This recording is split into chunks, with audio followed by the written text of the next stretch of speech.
Sebetulnya kalau kita mau open minded kayak explore ke dalam, gue sebenarnya bisanya apa sih, potensinya apa, itu bisa digali. Karena balik lagi tadi kepercayaan diri itu benar. Karena kalau kita udah ngerasa mapan, mapan Ya. hati, terus mapan finansial, maksudnya mapan kreatif ya, kita jadi nggak gerasa gerusu untuk Ya. memutuskan menjalin hubungan berikutnya, akan banyak pertimbangan.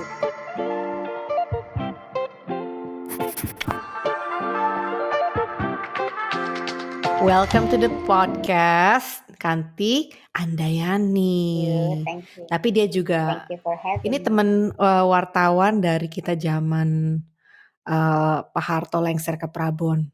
Jadi that's how old we are and how long we've known each other. Iya kan? Oh, Iya, 98, anak 97 something. anak-anak kecil zaman sekarang ngerti nggak ya lengser ke Prabon apaan waktu itu ya? Coba dilihat. Enggak kayaknya. Aduh, iya. Hari Zaman anak Hari milenial. gini kalau lengser ke Prabon pakai sosmed, bukan pakai menduduki MPR DPR ya. Betul, sekarang powernya yaitu sosmed Sosmed aja. aja. Bener, nggak perlu kayak kita dulu keringetan, jalan-jalan ke sana sampai kehujanan, sekarang nggak perlu. Aduh, tapi kita seneng banget ya jadi wartawan muda waktu itu ya. Pada waktu itu. Kayaknya lebih banyak ketawa-ketawanya daripada Ngalamin um, dan serius kan. Dan itu kan sejarah, salah satu sejarah terpenting kita lah ya. Jadi being there, menjadi bagian dari itu tuh, aduh, luar biasa banget.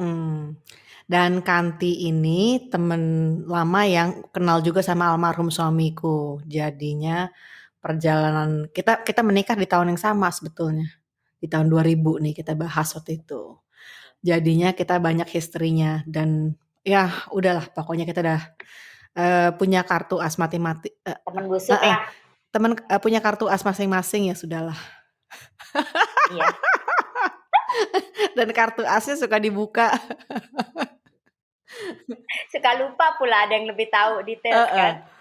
Iya, kadang-kadang kita nggak tahu bahwa itu kartu as tapi udah dibuka aja maksudnya gitu. Ya udah nggak apa-apa, santai aja. Hari ini Terjamin kok ya kan. kartu buka-bukaannya hari ini adalah Kanti ini sekarang sayangnya juga sudah menjanda sama kayak saya, cuman ini janda cerai. Tapi tidak apa-apa karena kenapa Kanti diundang, pengen kasih lihat sama semua contoh perempuan yang mandiri, bersahaja, ibu 2 anak, tapi fighter bukan main jempol pokoknya. Nah, Kanti dari sejak kita wartawan itu dulu kerja di foreign press, di Japanese foreign news agency. Nah, kemudian menjadi freelance reporter. Kalau ada yang contoh ya, umpamanya dulu Kanti pernah freelance untuk Al Jazeera. Al Jazeera bikin liputan di Indonesia, yang bikin paketnya dari A sampai Z, ini dia mbaknya. Jadi kadang-kadang kalau kita tuh nonton berita, kita tuh nggak tahu pikiran, nggak ada yang kita mikir, kita nonton berita dalam 3 menit, 5 menit, paket 5 menit itu bisa bulanan ya kan ya, untuk persiapannya ya kadang-kadang ya. Nah, Prep, betul prepnya. Biasanya sih kalau yang durasi yang bulanan itu biasa 1 jam. Biasanya kalau pakai dokumenter gitu kan memang prepnya itu bisa 4 bulan, pre-production 4 bulan, syutingnya 3 minggu, post production itu bisa sebulan atau 2 bulan. tuh. Gitu. Tapi benar, proses penayangan kayak gitu tuh yang di dapur yang paling riuh gitu. Di dapur yaitu produser, fixer yang di lapangan. Ya.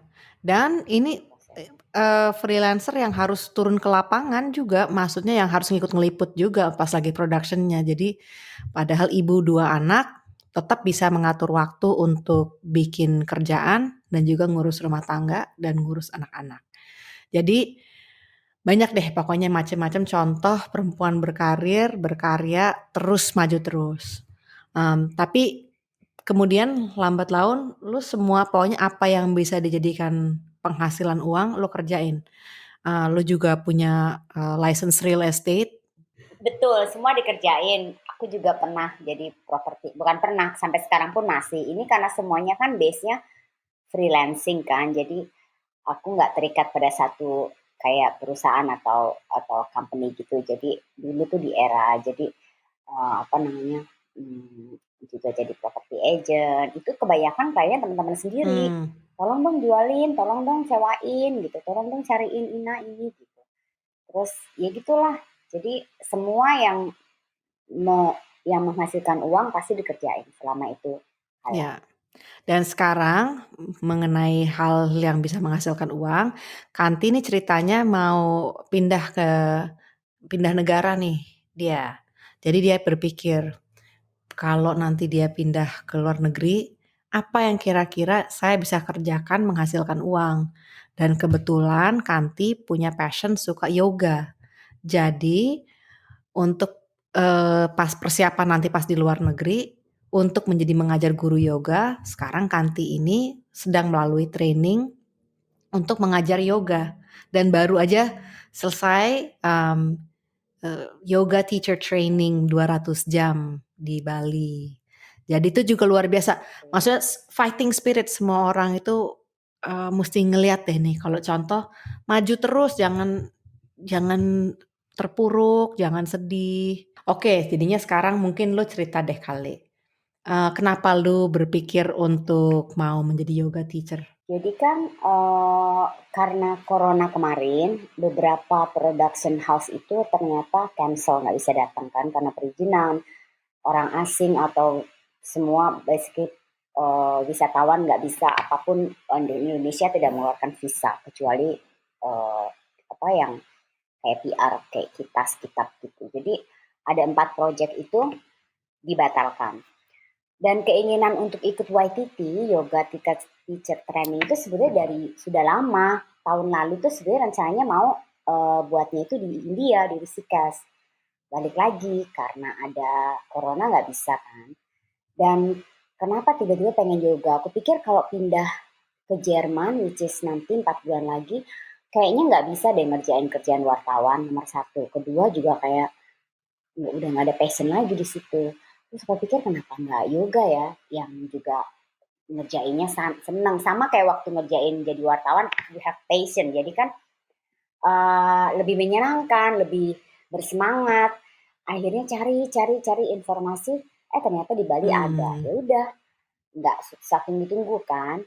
Karena kan kalau kita mau ngajar, apalagi kayak di Jerman standarnya kan pasti tinggi. Kalau kita nggak punya sertifikat yang diakui dunia, akan sulit gitu. Jadi kemarin itu tujuan pertama ya pasti pengen pengen apa, improve, mhm, asana, doing pose, melakukan pose-nya harus diperbaiki, terus belajar gimana sih cara ngajar, kelihatannya kan sepele kalau kita ke studio, tapi ternyata pas kita coba juga deg-degan juga, harus bisa ngatur sequence, terus, penataan kata dan, penjelasannya, aduh ternyata nggak semudah itu. Terus, juga belajar tentang filosofi, sejarah.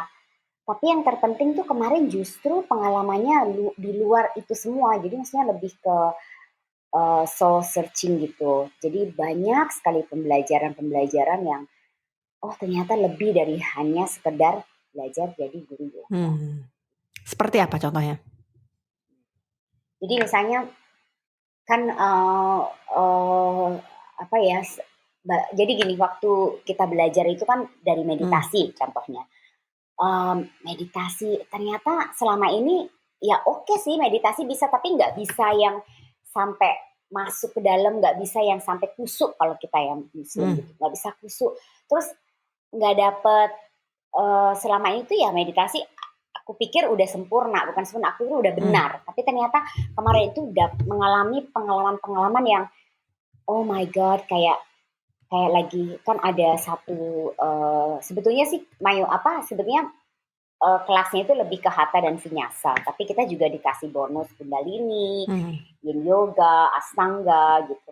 Waktu kita semua dapat kelas kundalini, aku dapat pengalaman yang apa ya kayak outside body itu experience gitu. Jadi ketika meditasi kok ngerasa mmm, like keluar terus bisa ngeliat diriku di bawah lagi ini, lagi apa namanya belajar. Terus juga guru-gurunya gitu. Kayaknya kemarin tuh cuma adanya vibe positif gitu, nggak ada yang apa ya, cuma ngerasa bersyukur gitu, kayak feeling so apa ya, blessed gitu. Ya ampun, di saat yang susah kayak gini ternyata aku masih bisa melakukan perjalanan yang memberikan pengalaman yang luar biasa. Hmm. Ketemu orang-orang spesial, ketemu orang-orang eh, yang soulnya beautiful Ya. banget gitu. Kayak banyak kayak yoga itu selama ini kan cuma belajar gini-gini, ternyata yang kita pelajari Mm-mm.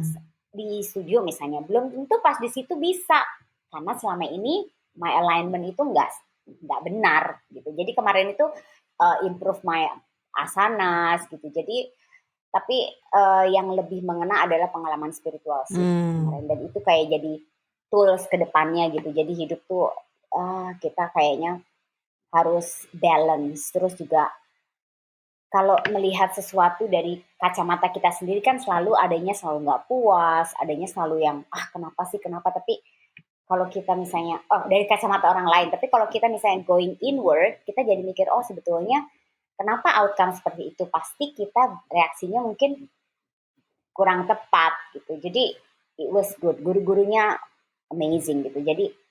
Jadi akhirnya sekarang kedekatan kita dengan teman-teman itu Hmm. masih terbina sampai sekarang. Jadi kita Luar kayak biasa. bikin kelas bareng. Hmm. Ini yang menyenangkannya adalah pertama eh, journey-nya daripada belajar menjadi guru yoga sendiri itu ada suatu pengalaman yang istimewa ya. Jadi tidak tergantikan juga ini. Dan jadi kayaknya memberikan hadiah berganda karena selain daripada memberikan kesempatan nanti untuk mencari penghasilan keuangan, karena Kanti ini selalu orangnya mandiri masalah keuangan. Jadi selalu mau bisa apa sih yang bisa gue kerjain untuk menghasilkan uang. Karena kenapa ini gue juga bicarakan penting banget ini apalagi di podcast Janda Bercanda. Eh, Kemandirian terutama kemandirian masalah keuangan ini sangat penting. Kalau dari titik mata gue di podcast Janda Bercanda, begitu banyak wanita yang dalam posisi janda tapi tidak punya mata pencaharian. Jadi apapun itu dicarilah. Dulu buat Kanti dengan pengalamannya sebagai wartawan menjadi freelancer. Sekarang dengan karena kesenangannya yoga, mengajar yoga. Jadi dicari aja apa yang seneng Dicari, dikerjain betul. gitu. Ya, karena kalau kita melakukan sesuatu yang kita suka, itu pasti hasilnya akan lebih Hmm, lebih baik ya, daripada mau ngelakuin karena perlu uang aja. Jadi aku sih beruntung ya selama ini kerja atau melakukan sesuatu untuk menghasilkan uang tuh kok kebetulan juga suka sama bidang tersebut. ya. Nah, hari ini tadi sebelum interview dengan wawancara dengan Kanti, ada wawancara sebelumnya adalah dengan Hairiyah Sari. Dia itu pencipta brand lingerie baru namanya Buka Lingerie. Nah, dia juga ini satu contoh karena dia suka fashion, akhirnya masuknya ke dalam dunianya fashion. Kalau kamu sukanya masak, mungkin masak. Kalau kamu sukanya yoga, mungkin kamu ngajar yoga. Pengalamannya Kanti itu jadi istimewa karena dia sangat suka dan kebetulan beruntung sekali kemarin itu pas lagi yoga teacher training, waktu dia cerita dapat ketemu teman-temannya tuh luar biasa. Jadi menambahlah pengalamannya itu. Nah, kenapa juga saya ngomongin mengenai Kanti ini selalu suka mandiri? Kadang-kadang itu sampai lebih membentuk ke self confidence. Jadi akhirnya tahu selalu langkah yang terbaik untuk dirinya karena nggak merasa terpaku dengan harus menikah lagi, ya. Karena Kanti juga sebetulnya udah dilamar loh teman-teman dia, tapi mengatakan kayaknya untuk kepentingan anak-anak dan kepentingan Kanti sendiri, kebahagiaannya juga anak-anak dan kebahagiaan Kanti, kayaknya pilihan yang lebih tepat adalah untuk saat ini untuk single dulu. Walaupun udah terima lamaran. Lamaran udah berapa banyak kan? Udah kayak bukan satu kayaknya ya, kayaknya banyak kayaknya yang ngelamar ya udah. Sama si Mbak Jelita ini.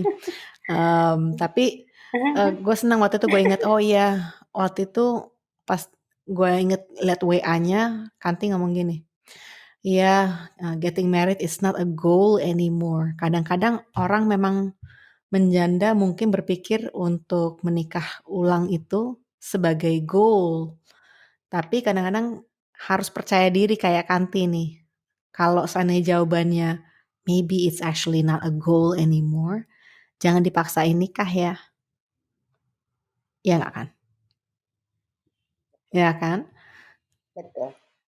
Karena kan iya, karena eh maksudnya gini, banyak sih kayak tadi nih nyinggung poin tadi bahwa jadi janda tuh kalau kita nggak mandiri, teman-teman ada beberapa di my circle juga ada.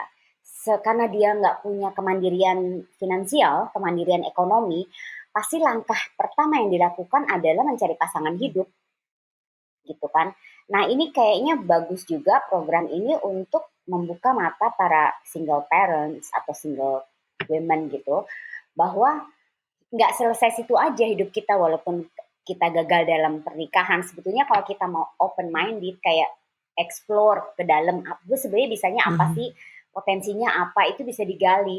Karena balik lagi tadi kepercayaan diri itu benar, betul. Karena kalau kita udah ngerasa mapan, Mhm. mapan Ya. hati, terus mapan finansial, maksudnya mapan kreatif ya, kita jadi nggak gerasa gerusu untuk Ya. memutuskan menjalin hubungan berikutnya, akan banyak pertimbangan. Kalau gue bahasanya argo, kayak taksi tuh argonya jadi makin banyak, ya Eh. kan? Nggak hanya duduk bayar gitu, oh ya nggak deh, argonya ini. Jadi kita juga akan lebih aware bahwa nggak hanya apa sih sebetulnya pernikahan, maksudnya is it really yang kita mau? Karena kalau sekarang ini aku lebih enjoy Ya. karena corona kemarin itu jadi kasih kesempatan berpikir untuk sebenarnya prioritasnya itu diri sendiri. Jadi menggali potensi diri, terus ya udah sembari mendekatkan ke anak, udahlah mungkin dalam 3-4 tahun lagi we'll see kalau ketemu yang oke, ya, tapi Mhm. enggak kayak dulu kan serta merta yuk kita berikhtiarnya banyak banget, ikut online dating lah, ini gitu. Ya. Tapi sekarang udah yang lebih ajak, lebih ya sudah gitu. Since you mention online dating, lu juga punya banyak kiat-kiat untuk online dating. Karena Mbak Anti ini udah pengalaman pakai online dating, pakai apps-apps. Gimana caranya membasmi orang-orang yang scammers. Jadi Iya, menghindari menghindari jatuh scammer. di tangan scammer atau Ya tertipu. itu buat yang baru menjanda, yang baru pakai apps itu, asal tahu ya itu ada resikonya adalah kadang-kadang suka banyak scammers ya. Scammers orang yang pertamanya Ya, kayak, banyak sekali. oh oke, bukan hanya banyak, banyak sekali. Jadi hati-hati. Nah, kadang-kadang mereka pasang profil, padahal itu profil sama sekali bukan mereka, orang lain. Mmm, Cara satu diceritain kemarin adalah, kalau seandainya emang bener orang ini yang siapa yang dia katakan, coba video call. Nah, terus Jadi ada beberapa steps. Yang pertama itu yang terpenting buat aku ya, pengalamanku adalah profile. mmm, Profile itu kenapa? Dari profile itu pasti cowok, maksudnya target kita akan melihat ini perempuan seperti apa gitu kan. Misalnya kalau kita menampilkan foto itu seperti sequence cerita, dia akan tahu oh ternyata dia tuh suka traveling, oh dia tuh ternyata temannya banyak, dia tuh ternyata jadi bisa bisa pick karakter kita. Kan banyak sekali cewek misalnya nggak ngejudge, fotonya dua dan showing too much skin gitu ya. Jadi makanya itu attract target-target yang salah gitu. Jadi kan sampai gini, kok lu bisa ya dapat kenalan itu yang genah gitu. Karena pertama selain foto yang kita tampilkan itu bersequence, kedua kita tulis bio. Dan dari bio itu kita juga kayak ngasih jebakan gitu ya. Kayak ada satu kalimat yang misalnya apa. Jadi kalau orang itu tidak terjebak dengan jebakan kita, ya sudah langsung unmatch. Itu rule number one. mhm, Rule kedua adalah ketika kita udah mulai bicara, kan orang itu foto. Yang paling mudah sebetulnya Google Recognition itu sudah ada. Jadi foto langsung bisa dicek karena ada foto-foto tertentu memang dipakai oleh scammer. Bisa dipakai oh. selama 100 kali gitu. Ini Jadi ilmu nih, pasti dengerin karena kan semuanya nih, dengerin. ya, Terus terus? terus jadi kan mereka pasti yang Mmm, oh Dan dia tahu Ya, ya. misalnya Pak market ke Asia, pasti yang digunakan adalah foto-foto Caucasian, ya Hmm. kan?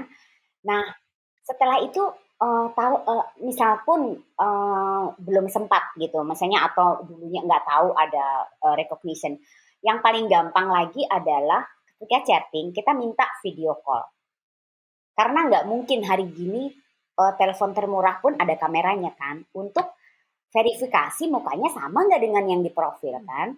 Nah, ketika dia banyak beralasan, sudah forget it, itu udah pasti scammer. Dan kalau dia bilang, oke boleh, tapi pakai Skype, jangan mau. Hmm. Karena kalau Skype, dia bisa pre-recorded itu. Girls, listen to this. Jadi kalau Skype pasti dia bilangnya, oke, nanti ya saya sibuk sekarang, boleh nggak? Dia akan tentukan waktunya dan saya nggak bisa lama, hanya berapa menit. Dan itu tuh seperti udah recorded, pasti ngomong, hey how are you? I'm good, bla bla bla. Pasti kita jawabnya kan I'm good gitu. Tapi ketika kita mau tanya banyak, I gotta go. Udah, itu Skype. Makanya jangan, karena itu udah pre-recorded. Kemudian eh kalau kalau karena aku udah sering traveling, jadi suka iseng aja terus di connect ini, jadi akhirnya dia ke apa, ketahuan sendiri. Yang paling sering korban itu adalah dimintain uang, Hmm. ya kan? Itu kayaknya scammer yang udah kasar banget, yang udah sering terjadi. Tapi kan yang sering tertipu itu tertipu cinta, maksudnya mereka Alah, tuh lah, lah, lah, build up lah, apa, lah. membangun. Bukan tertipu uang lagi, yang parah tertipu cinta. Astaga. Jadi udah udah investasi rasa, emosi, tiba-tiba Udah main perasaan tidak nih, seperti udah yang kasar diinginkan bener nih. gitu. Heeh, gitu. Tapi lu belum pernah ngalamin itu atau lu berhasil menghindari yang kayak gitu? Oh, berhasil menghindari. Jadi itu karena kan baca juga, terus juga ngelihat kadang-kadang sebetulnya yang paling kalau kita kalau ada rasa yang nggak benar kayak itu sebetulnya kayak masa sih, kalau ada keraguan tuh berarti emang ada yang salah di Hmm. situ, gitu aja. Karena mungkin pengalamanku yang dapat sampah ya istilahnya tuh mungkin dikit, tapi selebihnya kita sekarang menjadi teman Hmm. dan mereka orang yang benar gitu. Karena dari percakapan bisa kelihatan. Misalnya kalau aku tuh dari ngobrol itu kelihatan ini educated atau enggak. Udah kalau gitu udah males. Dan jangan, maksudnya percakapannya itu selalu yang decent bukan yang porno. Kalau porno juga aku udah jalan, udah apa langsung dihentikan aja gitu. Hmm. Itu sih sebetulnya dari yang awal yang paling gampang banget kesalahan-kesalahan temen yang yang di dating site tuh kalau aku lihat adalah profilnya terlalu simple. Jadi itu kita jadi targetnya itu kedua, plus dan minus. Jadi yang iseng juga, terus yang serius juga ragu. Tapi kalau kita udah set profilnya jelas, fotonya, terus malah gitu. Jadi nggak perlu detail, tapi nggak perlu kayak kerja di mana, nggak usah. Tapi menceritakan gue tuh orangnya gimana sih. Gitu. Jadi Oke. kalau orang itu tertarik, dia akan baca bio kan. Baru nanti percakapan itu pasti berdasarkan bio yang dia baca. Oke. Tuh girls. Ini pengalamannya Kanti sebagai wartawan dan juga kerja dalam sebagai produser untuk menceritakan angle cerita tuh bagaimana? Kamu tuh harus ada persepsi kamu dilihat dari orang lain dari luar yang tidak mengenal kamu dalam waktu singkat dengan secara esensinya yang tertangkap tuh apa? Tersirat daripada aura kamu tuh Betul, jadi betul. makanya yang tadi yang dijelaskan, yang dimaksud bukan fotonya bukan yang harus gimana, tapi harus bisa menceritakan profilnya itu seperti apa dari karakter seseorang ini. Dan kalau yang namanya bio itu, kita ini sekarang lagi mau coba kenalan sama orang yang nangkep kita tanpa permainan. Jadi di bionya itu harus juga clear intentionnya apa, bukan berarti saya di sini nyari suami, enggak juga, enggak sebego itu juga ya, jangan Betul, betul. nulisnya ya. Ya atau mungkin kalau seandainya emang nulisnya kayak begitu ya mungkin boleh dicoba. Ya kita lihat nanti kamu lapor ya, di Heeh. DM ya, Pas apa di wrappingnya, dibungkusnya yang heeh, di wrapping-nya yang lebih luwes sedikit mungkin gitu loh. Jadinya yang betul, lebih cantik. lebih Jadi cantik. nggak Ada yang kemarin Kanti cerita, aduh gue memaparkan semua rahasia-rahasia lo nih. Dia bilang, oh sekarang lu bilang sama orang yang pernah lu chatting, oh ya gue punya iPhone X, lu iPhone-nya apa? Orang itu mengumbar, oh gue udah punya iPhone 12 katanya. Jadinya pada hari keduanya bicara, oh kita video call dong. Orang itu bilang, ah nggak bisa, kameraku lagi rusak. Bohong kan, HP lu baru iPhone 12, masa nggak bisa video call? Basi banget HP lu baru Benar. iPhone 12 udah rusak. Jadi, benar. Jadi trik-trik itu tuh, jadi mungkin benar kata Tania bahwa pekerjaan itu berpengaruh. Kayak gue tuh kalau ngomong sama orang, jadi udah mengantisipasi supaya kalau orang itu berbohong, dia terjatuh dengan kebohongannya sendiri, ketahuan dengan kebohongannya sendiri, gitu. Jadi sebetulnya sih kalau online dating itu cuma satu, jangan terlalu naif gitu aja. Jangan mudah percaya, jangan terlalu naif, itu aja kuncinya. Jadi kalau misalnya, hai, kan biasanya cowok, cewek pun begitu ya, suka agak bohong, kayak dinaik-naikin. Nah itu kita catat tuh. Jadi Lu ketika pakai ada catatan? satu percakapan, ada situasi, catat, maksudnya catat di kepala. Oh dia misalnya ngomong, oh saya kerja di sini misalnya, dia bilang, oh saya kerja di perusahaan minyak misalnya. Kan kita nggak tahu dia berbohong dengan berapa orang, tercatat dong di sini. Nanti pas dia ngomong apa kok nggak matching, ya, baru dipromosiin di bank. Lah kemarin kan dia kerja di Nah, oil company. Nah kan ini keserimpet maksudnya sendiri. Jadi memang koperasi di perusahaan minyak. ya, koperasi, iya koperasi, benar, koperasi, korporasi, gitu sih. Tapi yang jelas kadang-kadang sih mungkin Geblek.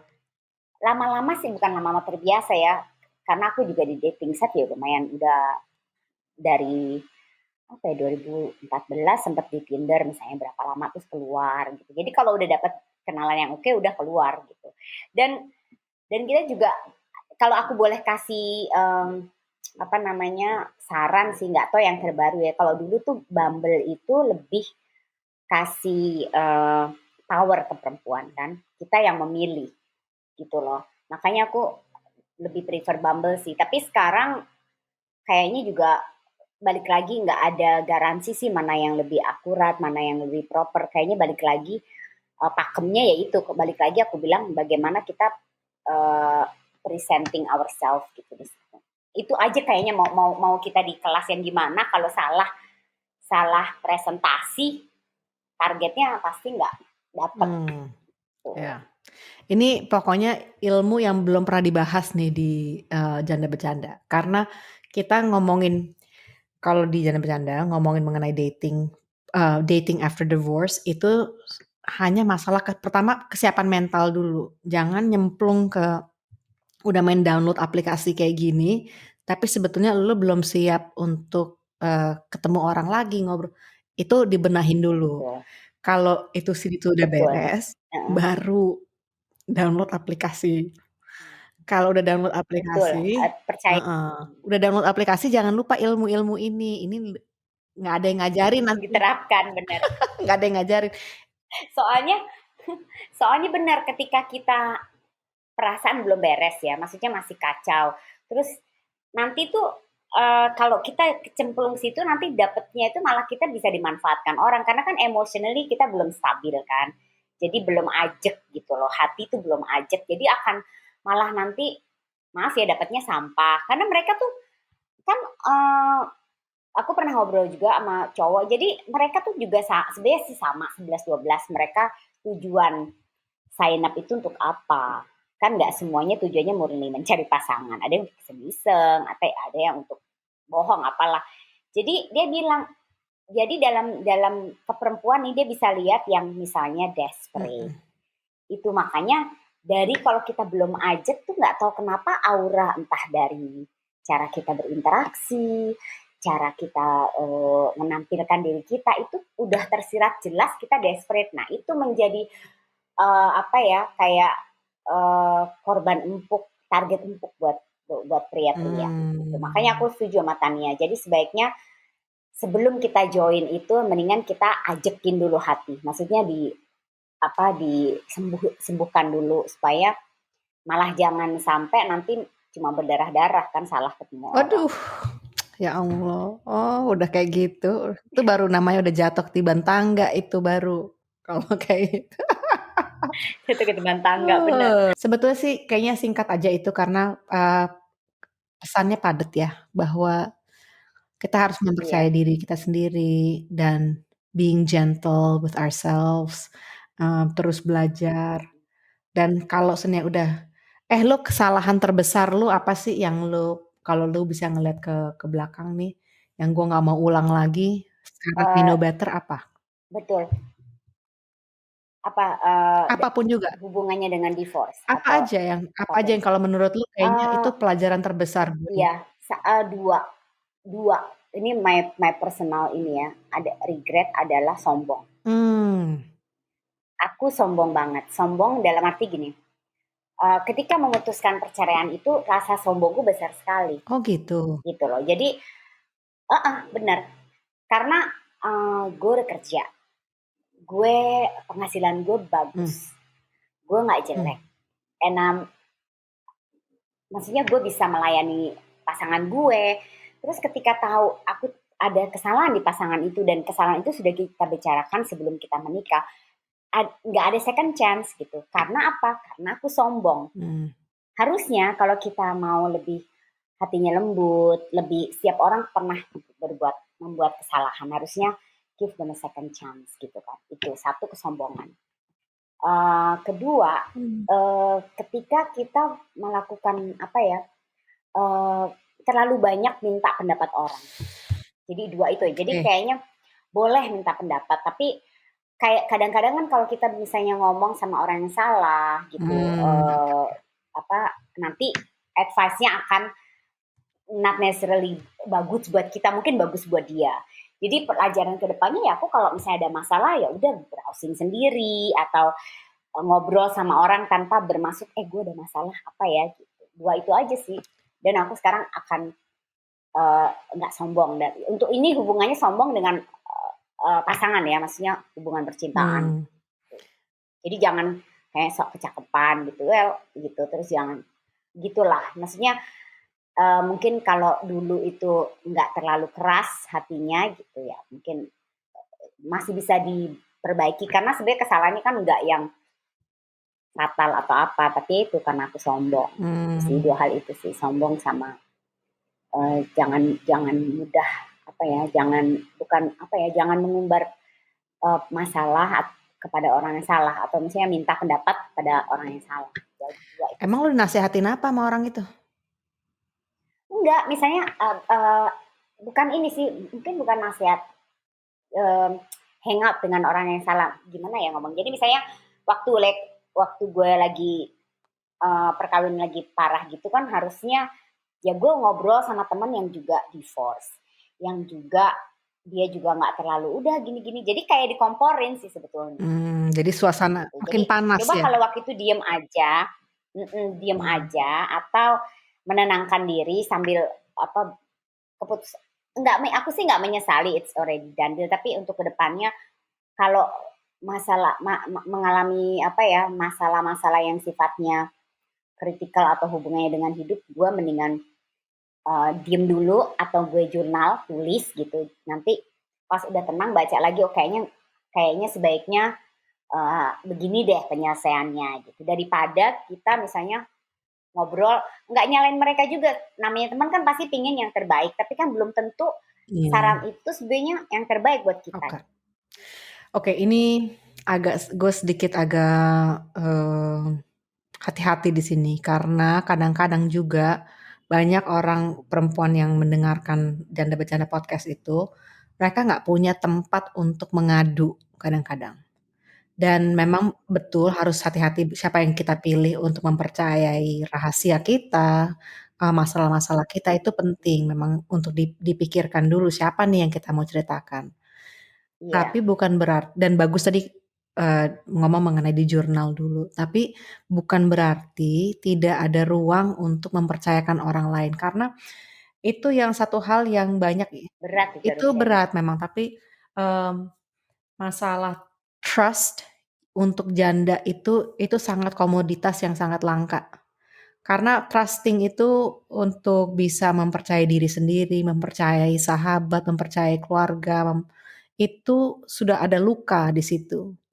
Nah, bukan gue mendengar memang kedengarannya kayaknya ada sesuatu yang lo wish that you could take back bahwa nggak usah itu kejadian di kedepannya. Hmm.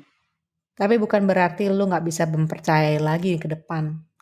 Dan most of all kalau the next time lo juga dapat nasihat dari orang, lo mungkin bisa lebih bijak kan, karena lo udah tahu orangnya umumnya lo bijak Iya, biasanya kan, iya, bahwa lo akan iya. lebih tahu Tapi untuk ternyata didengerin apa nggak didengerin gitu loh iya betul. Tapi ya nasihatnya. itu kadang-kadang suka, hmm, Cuma iya kalau kita lagi betul. galau Lesson suka learnnya masuknya itu. emang aneh sih ya, kadang-kadang mungkin Iya, advice itu benar. kalau kitanya lagi kalem, advice itu nggak terlalu heboh, tapi kalau kita lagi galau masuknya jadinya aneh gitu memang.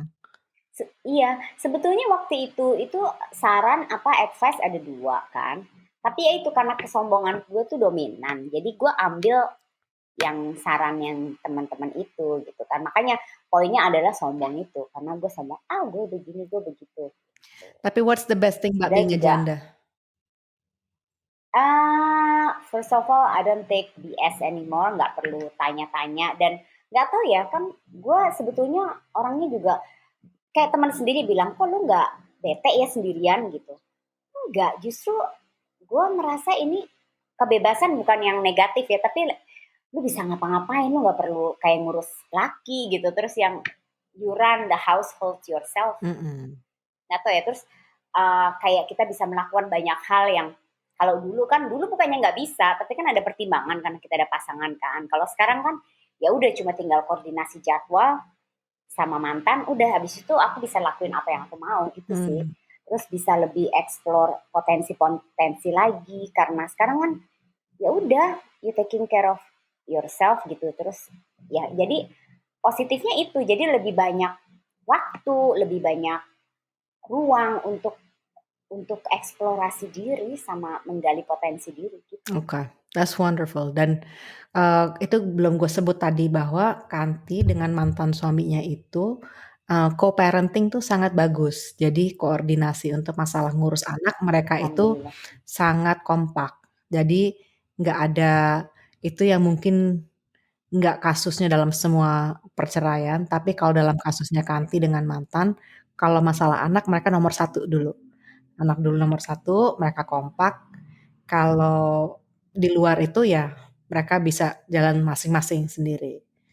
Tapi enak sih kayaknya kalian rukun ya, kayak Rukun. Jadi kita tuh tetap kayak dalam 1 bulan tuh kita ada makan pagi bareng 2 kali. hmm, Jadi terus kayak ulang tahun anak itu kita selalu rayain berempat. mhm, Dan itu pasangan kalau dia punya pacar atau gue punya pacar harus mengerti itu.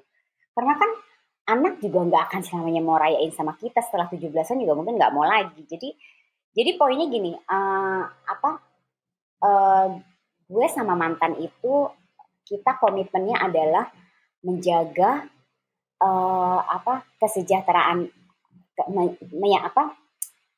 menjaga kesejahteraan apa make sure kesejahteraan emosi anak kita itu tetap terjaga. mhm, Jadi kalau kita fokusnya di situ, jadi kita bisa mengesampingkan ego kita. mhm, Gitu. Jadi apa-apa ya buat kesejahteraan emosi mereka gitu. Makanya ya alhamdulillah gitu anak-anak kayak misalnya mau kita kan co-parenting kalau kayak 2 minggu di dia 2 minggu di aku nggak pernah sekalipun kayak banyak kasus perceraian kan ini kan masih tempat gue kok udah ke lu gitu nggak pernah kayak gitu jadi kita selalu tekankan ke anak-anak bahwa kita itu orang tua mereka jadi mereka tidak harus memilih tinggal dengan siapa karena rumahnya sama hanya atapnya berbeda mhm,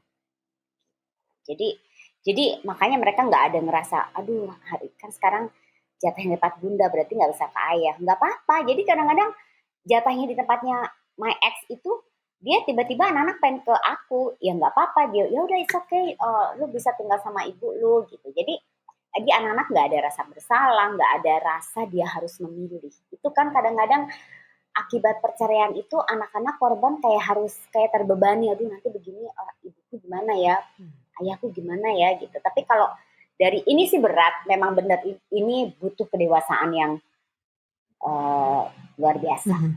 sama komitmennya itu. Anak kan kayaknya ngomong gampang ya buat anak, tapi sebenarnya ngejalaninnya juga nggak gampang. Tapi ketika dua-duanya berkomitmen Hmm. gitu, jadi kayak anak tuh nggak apa eh, apa sih istilahnya, dia nggak memanipulasi kita gitu kan. Kalau banyak temen gitu yang kasus perceraian, dia minta ini dari ayahnya karena ibunya nggak ngasih, dan ayahnya mikir kan, "Oh, aku harus ngasih supaya dapat apa ya, kompensasi dia lah karena nggak bisa spend time sama anak-anak gitu." Kalau di tempat kita kayak gua sama mantan itu enggak, jadi rule-nya sama satu, dan itu Implement nih dulu. diimplementasikan di rumah. Gitu.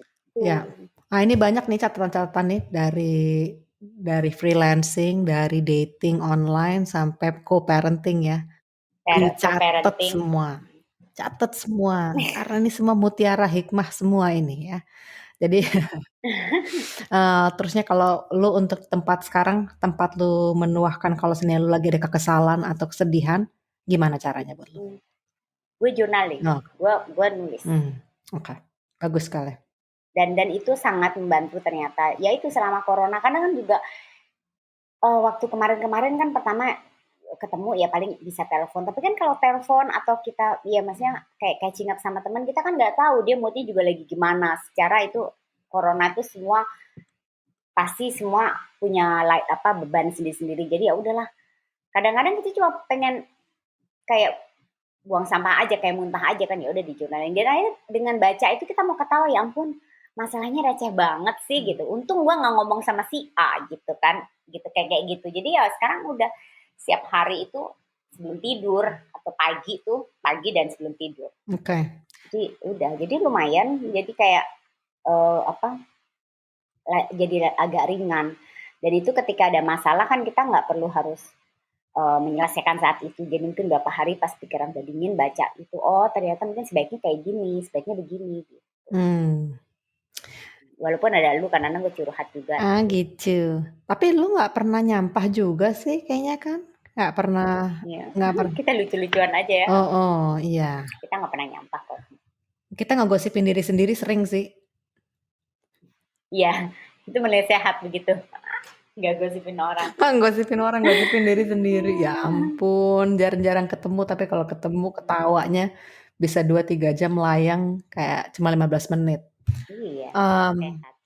Oke, gua ucapin selamat untuk sudah menjadi yoga teacher dan journey-nya untuk terus Terima kasih. ya.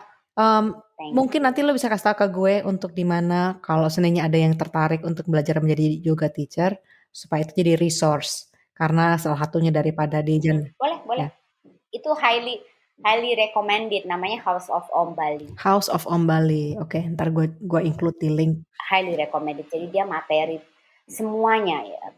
Karena kita semua sama satu geng itu akan melakukan yang 300 jam bersama-sama lagi. Oh, seru. Jadi it's really worth it gitu. Gue diajakin guys untuk disuruh katanya kamu kerjain deh biar untuk bukan buat untuk ngajar tapi untuk perjalanan journey inward-nya. Ya, Betul, betul. gue yoga di rumah dulu aja dulu kali ya. Nah, yang jangan terlalu dalam juga kalau masalah yoga gue. Ya mungkin nanti kita lihat aja nanti ke depannya ya. Oke. Iya dong, never say never. Never say never. Oke, terus kita berlanjut dengan Women on Money series. Dan contohnya hari ini Kanti Andayani, teman jelita, teman lama, dan I love you so much.